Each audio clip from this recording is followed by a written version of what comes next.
اتنا تو اللہ کا تقوی اختیار کرو، اتنا تو کام کرو جتنی تم میں استطاعت ہے۔ آپ نے فرمایا فَلْيُبَلِّغِ الشَّاهِدُ الْغَائِبَ، بس اب تم نے یہ کام کرنا ہے آج کے بعد، کیونکہ نبی صلی اللہ علیہ وسلم آخری رسول ہیں، آپ نبیوں پر مہر ہیں، آپ کے بعد کوئی نبی رسول نہیں آئے گا، آپ کی رسالت قیامت تک چلے گی، اور آپ کے رسالت سے مراد ہے کہ آپ کے پیغامات پہنچانے والا کام، اور وہ کام یہ امت کرے گی، میں اور آپ، جس کے پاس جتنی استطاعت ہے۔ میں دیکھتا ہوں آج ہمارا آج جو بھی ایٹیٹیوڈ ہے وہ کیا ہے؟ بحثوں میں پڑے ہوئے ہیں، شکوے بہت ہیں کہ فلاں یہ کر رہا ہے، حکومت سے شکوہ ہے، اداروں سے شکوہ ہے، ہمسائے سے شکوہ ہے، علماء سے شکوہ ہے، اللہ اکبر، اور خود میں نے کیا کرنا ہے یہ مجھے نہیں معلوم، کسی کو بھی نہیں معلوم۔ ہر بندہ یہ سمجھتا ہے کہ شاید سوشل میڈیا پہ کچھ بحثوں میں حصہ لیا، یقین جانیں سوشل میڈیا، اللہ اکبر، جب تک کہ میرے اور آپ کے پاس قرآن اور سنت کا علم نہیں ہوگا تو ہمیں بہکانے کے علاوہ اور کوئی کام نہیں کرے گا۔ کوئی آ کے یہ کہتا ہے، کوئی آ کے یہ کہتا ہے، اللہ اکبر، کس کی بات پہ یقین کرے؟ ایک کہتا ہے یہ حق ہے، ایک اسی حق کو جو دوسرا حق کہہ رہا ہے، ایک کو جو حق کہہ رہا ہے دوسرا اس کو باطل قرار دیتا ہے۔ یہ فرقان مجھے اور آپ کو اپنے اندر قائم کرنی پڑے گی، تب ہی ہم امتی کہلا پائیں گے، تب ہی ہم اس چیز پر فخر کریں گے کہ ہم اللہ کے رسول صلی اللہ علیہ وسلم کی امت میں سے ہیں، اور یہ اللہ کا فضل ہمیں ملا ہے کہ اللہ نے ہمیں اس امت کے لیے چنا ہے۔ سورہ حج کی آیت نمبر 78 میں بھی اللہ فرما رہے ہیں وَجَاهِدُوا فِي اللَّهِ حَقَّ جِهَادِهِ هُوَ اجْتَبَاكُمْ، اللہ کی راہ میں کوشش کرو اے ایمان والو، جتنا کہ کوشش کرنے کا حق ہے اس نے تمہیں چنا ہے۔ اجتبا، مجتبا نبی صلی اللہ علیہ وسلم کے لیے ہے، اور اس طرح استفا مصطفیٰ چننا، کسی کو پسند کر لینا، اس امت کا ایک ایک مرد عورت اللہ کا چنا ہوا ہے، لیکن اگر کام ہم نے نہ کیا، اللہ اکبر، تو یونس علیہ السلام کا قصہ ہمارے سامنے ہے۔ انہوں نے اللہ کے صریح حکم کے بغیر ان لوگوں کو چھوڑ دیا، ہجرت کر لی، چھوڑ دیا شہر کو، کہ اب نہیں مان رہے، اللہ کا عذاب پتہ چل گیا کہ آنے والا ہے، تو چلے گئے، لیکن اللہ کا حکم ابھی نہیں ملا تھا کہ جانے کے لیے، تو اللہ نے ان کو مچھلی کے پیٹ میں پہنچا دیا۔ اور بہت قوم ہے، ہم پورا قرآن پڑھ لیں، جس کو اللہ نے نجات دی، اور وہ ہے قوم یونس۔ آج ایک بات مجھے اور آپ کو سمجھنی ہے کہ اگر ہم نے شہادت الناس کا کام نہ کیا، امر بالمعروف نہی عن المنکر کا فریضہ ادا نہ کیا اپنی استطاعت کے مطابق، تو کل اگر ان تک واقعی یہ پیغام نہ پہنچا تو ہو سکتا ہے کہ کریڈٹ ان کو ہو جائے اور ڈیبٹ میرا یا آپ کا ہو جائے، اللہ نہ کرے۔ بہرحال اولاد جو ہے اسی وقت ہی اللہ کا چناؤ جو ہے وہ کسی لڑی کے ساتھ نہیں ہے، کسی نسبت کے ساتھ نہیں ہے۔ اللہ کے فیصلے جو ہیں وہ تقوی کی بنیاد پہ ہیں۔ اللہ نہ تمہاری صورتیں دیکھتا ہے، نبی صلی اللہ علیہ وسلم فرمایا، نہ تمہارے مالوں کو دیکھتا ہے، صورت اللہ نے بنائی ہے، تمہیں مال اللہ نے دیا ہے، بلکہ وہ تمہارے دل کے تقوی کو دیکھتا ہے، دل میں تقوی کتنا ہے، اور تمہارے عملوں کو دیکھتا ہے کہ کیا واقعی جو تم دعویٰ کرتے ہو تقوی کا اس کے مطابق عمل کرتے ہو یا نہیں کرتے۔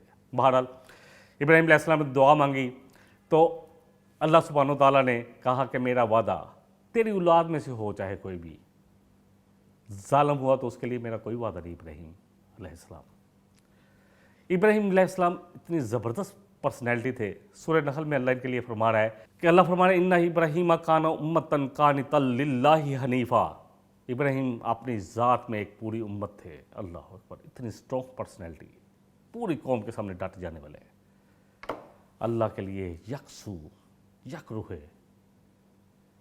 کتنی دفعہ گارنٹی ملی ہے ان کو قرآن میں، یہاں بھی اللہ فرما رہے ہیں وَلَمْ يَكُ مِنَ الْمُشْرِكِينَ، نہیں تھا وہ ہرگز شرک کرنے والوں میں، اللہ اکبر۔ اللہ فرما رہے ہیں اللہ کی نعمتوں پر بہت زیادہ شکر ادا کرنے والے، اور ہم نے اس کو ہدایت دی بالکل سیدھے راستے کی طرف۔